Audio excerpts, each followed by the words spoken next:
Pandemi membuat nuansa Ramadan diliputi sejumlah keterbatasan seperti lokasi ibadah, ada juga tradisi yang dihilangkan seperti apa cara pandang yang baik dalam menanggapinya nih. Dan kita telah terhubung dengan cendekiawan Muslim, Profesor Komarudin Hidayat. Selamat pagi, Prof. Selamat pagi, Prof. Assalamualaikum. Selamat pagi semuanya. Sehat, Prof? Alhamdulillah.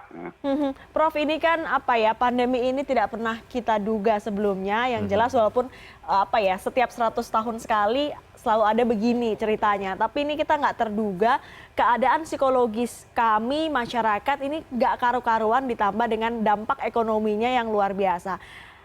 Prof, boleh diberi pandangan Prof soal kondisi ini? Baiknya kami seperti apa? Ya.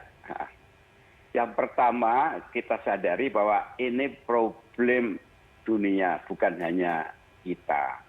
Kalau kita menyadari bahwa tidak hanya problem Indonesia, maka sedikit agak ringan ya. Ini bukan semata kesalahan siapapun juga, tapi bersama. Yang kedua, kita jangan saling menyalahkan sekarang ini. Yang masyarakat jangan terlalu menggantungkan pada negara, pemerintah, dan pemerintah juga hendaknya ikut memberikan ketenangan, bimbingan, kepastian, pedoman pada masyarakat. Jadi harus kompak. Kalau tidak kompak, ini tidak bisa. Karena ini tidak pandang jabatan, orang, agama, kaya, miskin, tidak harus bersama. Yang ketiga, dibanding beberapa negara lain dengan jumlah penduduk yang sebesar ini, kita harus akui relatifly Indonesia ini kan sungguhnya pada urutan yang kecil jumlahnya. Secara persentase ya, saya tidak bicara nyawa ya, tapi persentase. Tapi betapapun mereka harus dibantu. Karena masyarakat kita itu ada kepedulian. Nah ini bagi saya menghibur. Yang berikutnya lagi, puasa dan pandemi ini saling mengisi. Adanya pandemi, maka kualitas ibadah kita untuk sebagian orang itu lebih mutu, lebih meningkat, lebih dekat pada Allah, ibadahnya lebih khusyuk. Di sisi lain, suasana Ramadan ini meningkatkan mental kita untuk menghadapi pandemi. Jadi ini ada saling mengisi antara pandemi dan kualitas puasa dan puasa terhadap pandemi. Bagaimana kiat menata diri, Prof, dan juga menciptakan hati yang bahagia menuju kurva landai nantinya di Indonesia? Ya, bagi orang yang cukup, ini ada dua peluang. Satu, semakin introspektif, meningkatkan kualitas hidup kita. Dan ini kesempatan peluang untuk beribadah sosial membantu yang lain. Kalau toh selama ini ibadah sosial dalam bentuk sholat jamaah di masjid misalnya, sekarang diganti dalam wujud aksi nyata membantu mereka. Insya Allah pahalanya akan lebih tinggi. Kita tidak hanya semata ritual, sekaligus juga sosial. Prof, ini kan kita juga mendekati Idul Fitri, biasanya jika tidak ada problem, kita selalu menerima THR tepat waktu. Tapi saudara-saudara kita tidak hanya sekarang THR-nya terlambat atau dicicil, tapi juga banyak yang mengalami PHK. Boleh diberikan pesan-pesan, Prof, untuk saudara-saudara kita yang mungkin nasibnya belum beruntung? Iya, lagi-lagi ya, ini peluang bagi orang-orang yang berkecukupan untuk memotong sebagian tabungannya kita bagi pada mereka. Sebab apa? Kalau sampai virus PHK ini berkepanjangan, maka ini lebih membahayakan bagi bangsa dibanding virus corona itu sendiri. Dan kita tidak usah marah-marah pada corona, mari kita hadapi dengan lebih cerdas, lebih dingin, bahwa cara untuk mengatasi ini kita hidup bersih, ambil jarak, kemudian juga pakai masker. Di sisi lain, kita harus peduli pada mereka-mereka yang kena virus PHK ini. Lantas seperti apa, Prof, sikap kita sebaiknya jika memiliki ketika berhadapan dengan pandemi corona ini dan ketatnya aturan PSBB yang diberlakukan saat ini?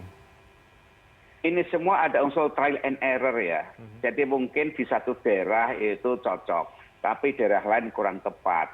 Disampaikan aja problemnya dengan baik-baik, kita atasi bersama, duduk bersama. Sebab misalnya ada daerah yang merah, itu kan beda tentu kebijakannya dengan daerah yang kuning misalnya. Penduduk yang padat dan penduduk yang kecil kan beda lagi. Makanya antara pemerintah pusat, pemerintah daerah, dan juga LSM, sebaiknya berkomunikasi yang baik. Jangan sampai kita punya problem pandemi, tambah lagi problem politik, tambah lagi problem komunikasi. Ini bukannya malah mengurangi masalah, malah nambah masalah. Dan sebagian ini yang terjadi. Prof, ini ada fakta bahwa beberapa anggota masyarakat menyikapi negatif atau bereaksi dengan kemarahan atau kejengkelannya ketika sholat berjamaah di masjid ini ditiadakan atau harus diganti di rumah. Sedangkan kita tahu bahwa kurang 2 minggu lagi kita akan menjalani atau datang sampai di hari kemenangan, di hari Idul Fitri, dan ada salat Id yang biasanya juga dilakukan berjamaah. Apa Prof pesan bagi saudara-saudara kita yang punya pandangan berbeda mengenai hal itu? Ritual ibadah itu kan sifatnya vertikal pada Allah. Dan di situ sudah jelas sekali, Allah tidak menghendaki bahwa beribadah itu memberatkan bagi umat. Kalau itu sakit, penyakit, ada wabah, itu kan tidak dianjurkan berjamaah dalam masyarakat. Tidak berarti kemudian pahalanya turun. Jadi bagi orang yang tahu agama, tidak ada problem. Soal ini kan tidak tiap tahun terjadi. Bahkan di masa Nabi kan juga pernah terjadi. Dengan adanya kasus ini kita jadi paham kan, berempati dengan yang terjadi masa Rasulullah. Makanya ikutlah para ulama yang independen, yang mereka tahu hukum, tahu sejarah. Orang-orang yang ngotot-ngotot tuh kelihatannya dia tidak cukup paham ilmu agama secara mendalam. Bagi yang paham kan tidak ada problem. Kalau ibadah kan bisa disalurkan dalam bentuk yang lain. Artinya tidak mengurangi nilai ya Prof ketika biasanya dilakukan berjamaah kemudian dilakukan bersama keluarga di rumah? Iya, sama dengan ibadah haji. Bagi yang punya kan datang ke Mekah haji. Bagi yang tidak apakah berarti kualitas imannya turun? Kan tidak juga. Ya terakhir Prof, singkat saja apa mungkin semangat yang bisa diberikan kepada kita semua agar menjalani ibadah ini dengan khusyuk hingga hari kemenangan nanti Idul Fitri? Ini ujian bagi kita ya, tapi juga peluang kita meningkatkan kualitas ibadah kita, lebih khusyuk, kemudian dengan keluarga. Kalau toh hubungan masyarakat keluarga, selama ini toh kita punya saudara jauh, tidak mengurangi persaudaraan kita. Kita bisa telepon.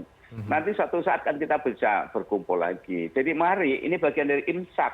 Salah satu prinsip dalam puasa itu kan imsak. Imsak itu kan menahan diri. Jadi menahan diri itu bukan sekedar dari makan dan minum, menahan diri emosinya, menahan diri tidak marah-marah, dan menahan diri nanti ketemu keluarga tidak harus waktu lebaran. Jadi imsak itu sekarang kontekstual sekali. Ya mari kita imsak.